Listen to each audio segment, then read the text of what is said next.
திண்டுக்கல் அருகே சூறைக்காற்று வீசி 800க்கும் மேற்பட்ட வாழை மரங்கள் சேதமடைந்த நிலையில் உரிய இழப்பீடு வழங்க வேண்டும் என விவசாயிகள் கண்ணீர் மல்க கோரிக்கை விடுத்துள்ளனர். செம்பட்டி அடுத்த பாறைப்பட்டி, கிப்பு, சோலைப்பட்டி உள்ளிட்ட பகுதிகளில் விவசாயிகள் செவ்வாழை சாகுபடி செய்தனர். இந்நிலையில் நேற்று மாலை அப்பகுதியில் பலத்த சூறாவளி காற்று வீசியது. இதில் பாறைப்பட்டியை சேர்ந்த மாயக்கண்ணன் என்பவரது தோட்டத்தில் இருந்து 600க்கும் மேற்பட்ட வாழை மரங்களும், கெப்பு, சோலைப்பட்டியை சேர்ந்த அழகர்சாமி, சேகர் உள்ளிட்டோர்களின் 200க்கும் மேற்பட்ட வாழை மரங்களும் சாய்ந்து சேதமடைந்தன. இதுகுறித்து தகவல் தெரிவித்தும் ஆத்தூர் வட்டார வேளாண்மைத்துறை அதிகாரிகள் வருவாய்த்துறை அதிகாரிகளுக்கு சம்பவ இடத்திற்கு செல்லவில்லை என கூறப்படுகிறது. இதனால் பெரும் வேதனைகளுக்கு உள்ளாகியுள்ள விவசாயிகள் பாதிப்புகளை அதிகாரிகள் விரைந்து ஆய்வு செய்து உரிய நிவாரணம் வழங்க வேண்டும் என கோரிக்கை விடுத்துள்ளனர்.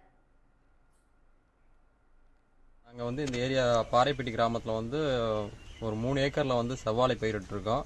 2500 மரம் பயிரிட்டதில் நேற்று சாயந்தரம் ஒரு 3 மணி போல் அடித்த சூறைக்காற்றில் 600 மரத்துக்கு மேலே சேதமாயிருச்சு. இது தொடர்பாக நான் வேளாண் துறை அதிகாரிகளுக்கும் தகவல் கொடுத்துருக்கேன்.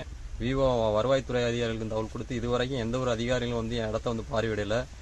600 மரத்துக்கு மேலே சேதமானது. இதில் எனக்கு கூட்டுறவு சொசைட்டி மூலமாக தான் கடன் வாங்கி இந்த விவசாயம் செஞ்சுருக்கோம்.